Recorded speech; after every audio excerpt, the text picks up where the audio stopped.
بسم الله الرحمن الرحيم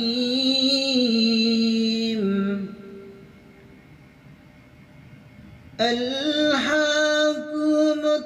التكاثر حتى زرتم المقابر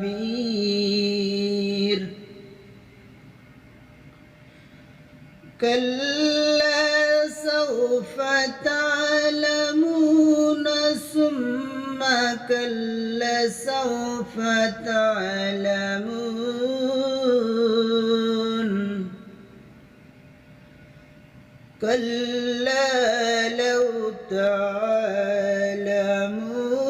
علم اليقين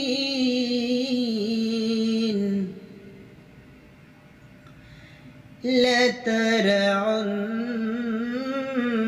الجحيم ثم لترونها